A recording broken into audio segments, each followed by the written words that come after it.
नमस्ते दोस्तों, मैं इष्ट ज्योति आज की बात में आप सबका स्वागत करती हूँ। आइए आज की बात कर लेते हैं। पहले सबको धन्यवाद, जो आप लोगों की दुआओं की वजह से मेरा गला जो था कल ख़राब था बहुत, आज तबीयत ठीक है। बस आप लोगों की दुआ है। ऐसे ही दुआएँ करते रहिए, किसी न किसी को अपने दुआओं में ज़रूर शामिल कीजिए, तो आपका भी कल्याण होगा। पहले वास्तु की बात कर लेते हैं, फिर उसके बाद आज की ख़ास बात और फिर कृष्ण कथा में थोड़ा-सा ज्ञान लेने की कोशिश करेंगे। आप अंत तक बने रहिए, तो आपको लाभ ज़रूर होगा। वास्तु की बात करें तो मेन गेट पूर्व या उत्तर की ओर शुभ माना जाता है। पूर्व या उत्तर, दक्षिण या दक्षिण पश्चिम की ओर अशुभ रहता है। लेकिन ये तब है जब हमारे जो स्वतंत्र मकान पहले बनते थे, खुले-खुले मकान बनते थे, उनके लिए ये वास्तु लागू होता है। अब क्या फ्लैट सिस्टम हो गया है, सब लोग छोटे-छोटे जगहों की कमी के कारण सब छोटे से मकानों में रहने लगते हैं।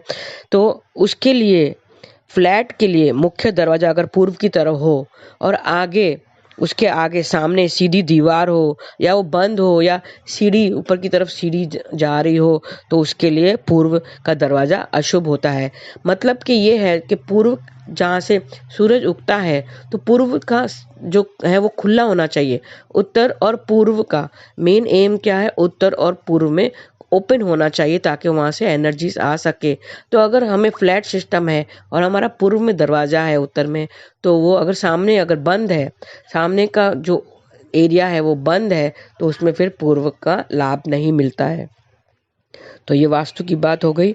चतुर्थी तिथि आज से कल सुबह 8:55 तक रहेगी। आज सुबह 9:03 तक शोभन योग रहेगा। शोभन योग में यात्रा मंगलमय और सुखदायी रहती है। आज शाम 6:50 तक पूर्व फाल्गुनी नक्षत्र रहेगा। इस नक्षत्र का राशि सिंह है और इसका स्वामी शुक्राचार्य है, शुक्र है। और इसका जो संबंध है वो पलाश के पेड़ से बताया गया है। धाट का पेड़ या जिसे पलाश भी कहते हैं। पलाश के पेड़ में रंग बनाने के भी काम आता है। तो पलाश के वृक्ष को आज नुकसान नहीं पहुंचाना है और उसकी उपासना करनी है। और आज संकष्टी श्री गणेश चतुर्थी व्रत है। कृष्ण पक्ष की चतुर्थी को संकष्टी गणेश चतुर्थी व्रत होता है। तो आज आप व्रत कीजिए, उपासना कीजिए गणेश जी की। माघ महीने के कृष्ण पक्ष की चतुर्थी का बड़ा ही महत्व होता है। मैंने स्टार्टिंग में माघ महीने जब शुरू हुआ था तब मैंने बताया था कि कौन सी तिथि इम्पोर्टेंट है। उसमें मैं चतुर्थी की बात भी की थी। तो माघ महीने की चतुर्थी का बड़ा ही महत्व माना गया है। इस दिन भगवान गणेश जी की स्तुति होती है। इस दिन भगवान गणेश जी की उत्पत्ति हुई थी, तो इसके लिए इसको विशेष माना गया है। आज भगवान गणेश को सजाया जाता है, पूजा अर्चना की जाती है। शाम के समय चंद्रोदय होने पर व्रत का पारण किया जाता है। तो आज गणेश जी को तिल का भोग लगा के व्रत करें, व्रत का पारण करें।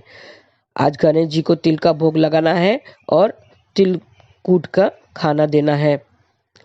तिल दान करने का भी विधान है। आज के दिन तिल का दान करना भी बहुत महत्व का है।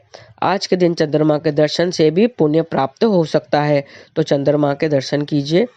भगवान गणेश को बूंदी के लड्डू का भोग लगाएं। लड्डुओं का प्रसाद छोटी कन्या को भी बांट दें।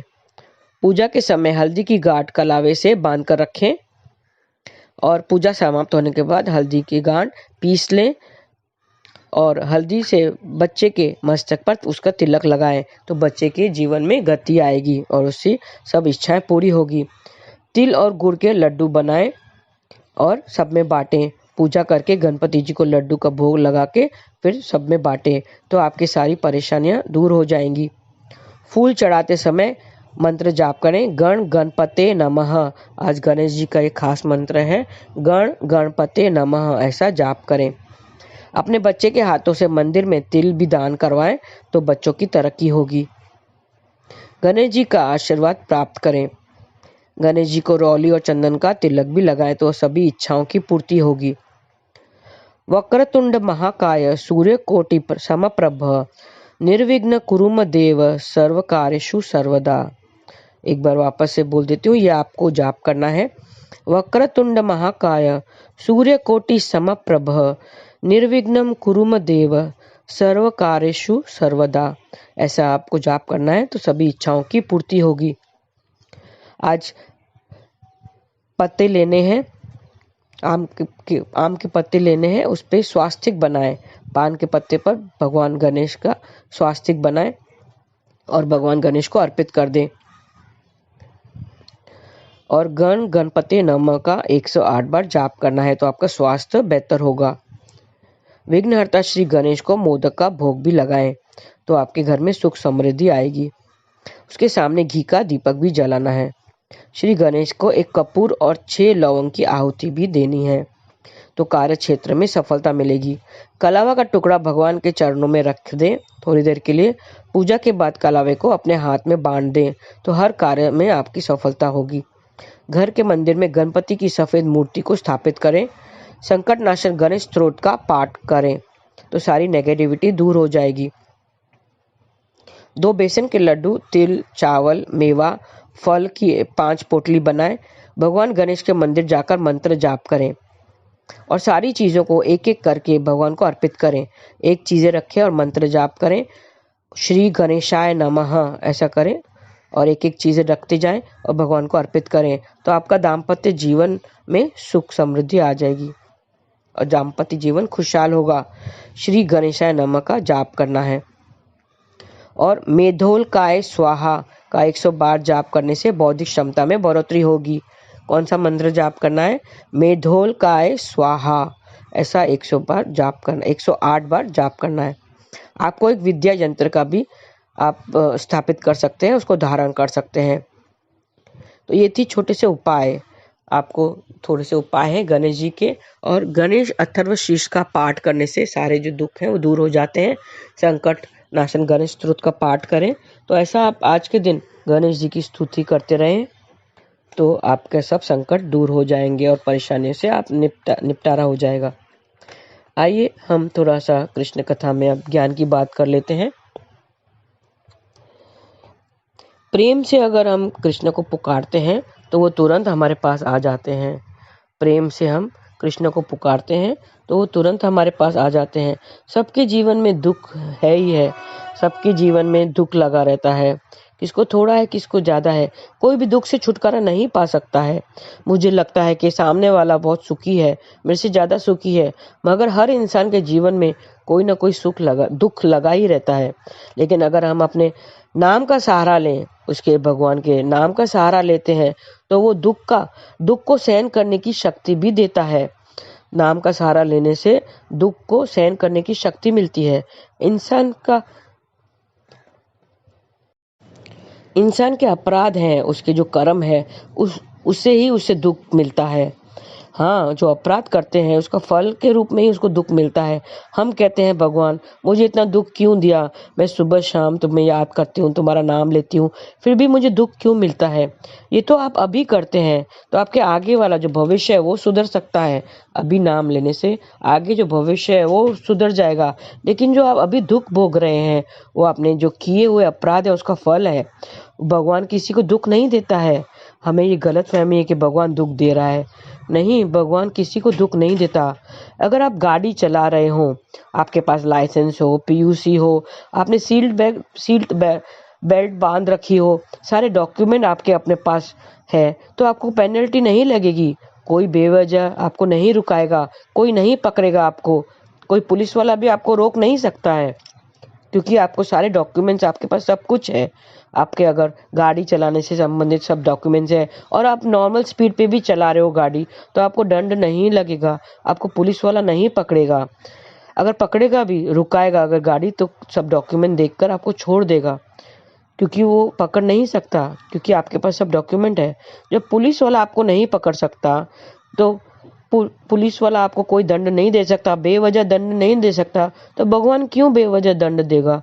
भगवान क्यों हमें बेवजह परेशान करेगा? भगवान हमें दंड नहीं देता है।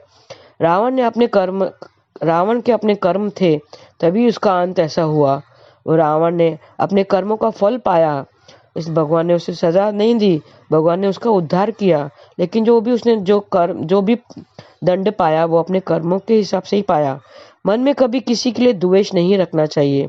दुर्योधन ने पांडवों के लिए बचपन से ही अपने मन में इतना द्वेष रखा था, इतनी घृणा करता था पांडवों से, इतना द्वेष किसी का अपने खुद को युद्ध करने के लिए भी वो तैयार हो गया। इतना द्वेष था कि वो युद्ध करने के लिए भी तैयार हो गया। कृष्ण ने उसे बार-बार समझाया कि युद्ध मत करो, इससे कोई फ़ायदा नहीं है, लेकिन वह नहीं समझा। वो अभिमानवश, अहंकारवश वो नहीं माना, क्योंकि दुर्योधन के मन में बहुत द्वेष था। पांडवों के लिए इतना द्वेष था, उसने बचपन से उसे इतना सताया था। इतना मन में किसी के लिए द्वेष नहीं रखना चाहिए। इतना द्वेष अच्छा नहीं है, किसी के लिए भी नहीं रखना चाहिए। इस मन को खाली कर दो, अगर द्वेष है सब खाली कर दो। कृष्ण बार-बार कहता है कि संभल जाओ, अब भी वक्त है। अगर समय से पहले नहीं संभलोगे तो फिर वक्त ही तुम्हें समझाएगा। इस मन से बोझ को निकाल दो, ये जो द्वेष भर के रखा है किसी के लिए। अगर मन में द्वेष है तो वो निकाल दो, सबसे माफ़ी मांग लो और सबको माफ़ कर दो। कह दो मैंने तुम्हें माफ़ कर दिया, जाने अनजाने में। अब किसी की गलती हुई है तो सब माफ़ कर दो। अगर आपसे जाने अनजाने में किसी से गलती हुई है तो उससे माफ़ी मांग लो।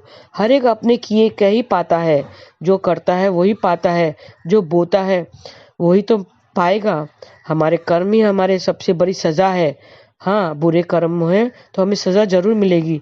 हमारे जो कर्म है वही हमें दंड देते हैं। ईश्वर क्यों हमें दंड देने लगा?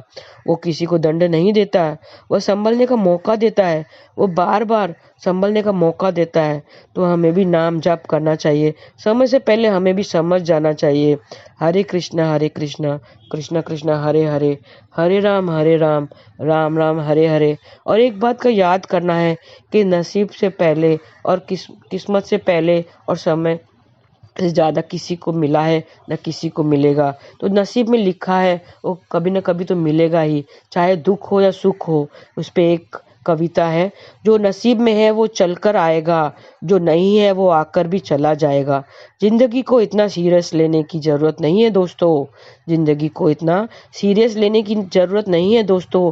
जहाँ से जिंदा बचकर कोई नहीं जाएगा, यहाँ से जिंदा बचकर कोई नहीं जाएगा। एक सच ये है कि अगर जिंदगी इतनी अच्छी होती तो हम इस दुनिया में रोते रोते ना आते।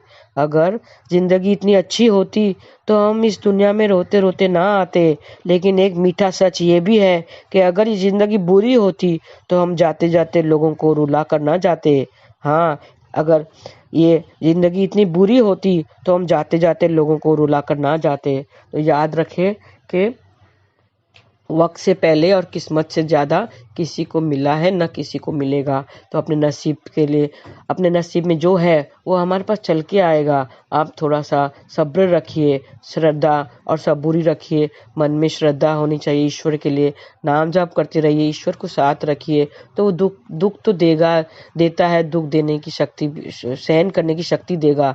दुख तो हमारे कर्मों से हमें मिलता है, लेकिन वो सहन शक्ति जो मिलती है वो हमें सिर्फ ईश्वर ही दे सकता है। ईश्वर हमें संभलने का मौका जरूर देगा। तो आप नाम जाप करते रहिए और ईश्वर को याद करते रहिए। आज के लिए बस इतना ही। धन्यवाद। आपका दिन शुभ रहे। हरे कृष्णा।